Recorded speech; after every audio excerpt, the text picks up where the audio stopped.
So this is something that nail technicians actually use. It's an astringent, so it's less harsh on the skin, but it still closes up your pores. Like if your clients complain a lot about the alcohol burning, this is a great alternative, and I always use it. I put a little bit on a neck strip, soak it on their skin. It burns a little bit, but not as much as alcohol, because alcohol is very strong. Highly recommend this. You can get it on Amazon. It's actually in my Barber Essentials on my Amazon storefront. Just go down in the description and click the link. All right, YouTube. My client came from Tennessee. Yeah.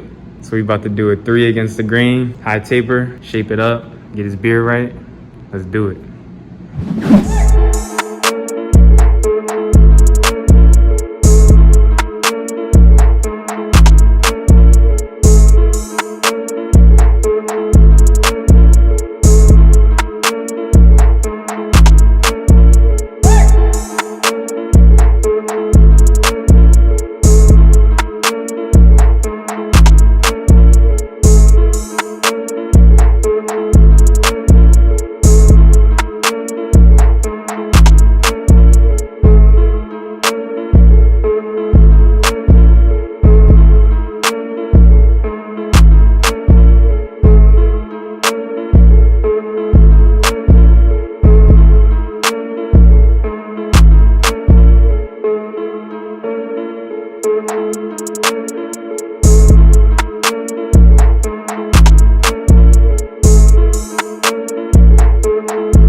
Alright YouTube, I just got done my last client. Unfortunately, he didn't want to be recorded, but yo, the cut was fire. Older gentleman. He told me cut it down to a 3. I did a 3.5 with a detachable, little burst taper, mid taper with a part.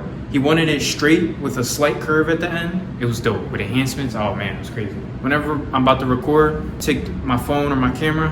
Hey, is it cool if I record you? If they say no, okay, I respect that. That's all. Because the client's gonna respect you more when you obey their wishes and you don't just start recording them. So if you're a barber, an aspiring content creator that wants to do YouTube, Instagram, TikTok, ask your clients. Ask them, hey, is it okay if I can record you for this cut? And that's it. I think they put the mask mandate back on, but I'm not too sure. This should do right here. This will do. Something like this. And a small little brush like this. That's all I need for It's my go-to meal when I'm hungry in the shop and I'm not, trying to spend a lot of money. Ramen, bro. So for me personally, I digest food very fast. So if I eat a big meal, I'm gonna be on the toilet within like the next hour. So when I'm cutting, I try to just eat light snacks.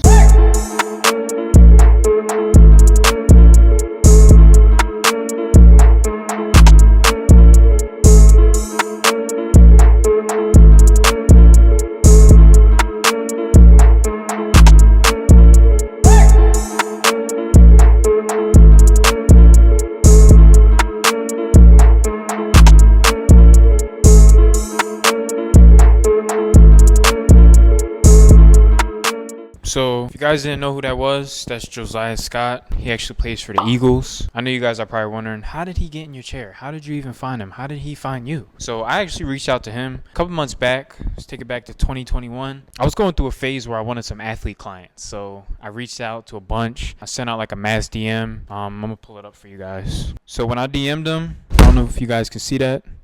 I was just hyped. When he DM'd me, we set up the house call. And then told him I got a studio. And then ever since then, he's been a loyal client of mine. And yeah, let's get back to the cuts.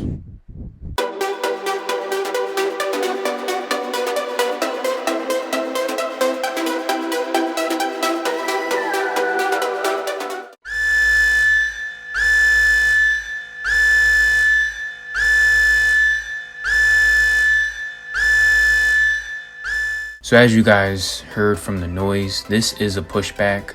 I don't like when barbers don't take accountability and they try and say, oh, it's not a push. This is obviously a pushback. Obviously by the client's request, I wouldn't do this without his permission. I used to line his hair up naturally, but he told me he hates his peak, so he always tells me to push it back. But obviously, as you guys can see, this is a pushback. It's crispy though, but I pushed it back in the peak area. Now, this is something that I want to teach you guys. I'm sure a lot of you already know this, but the clipper cuts differently depending on what position you hold it in. So you can hold it flat or hold it pointed towards the client, and it'll cut differently based on that.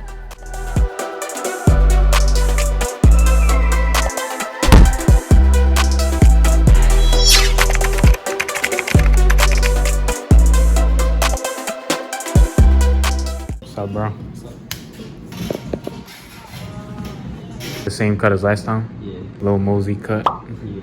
In a good amount, so how much you thinking? Same amount as last time. Okay, cool.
The spots that need to be repainted.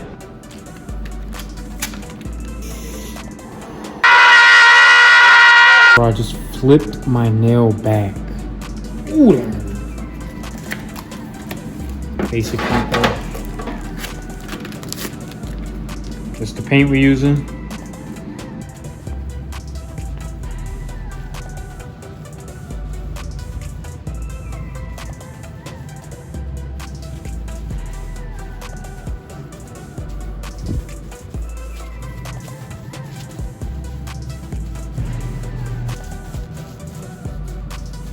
Alright YouTube, that's gonna do it for this video. I'm very hungry, I'm very tired. I'm gonna catch you guys in the next one. It's your boy, the 4th Ken, and I'm out. Peace.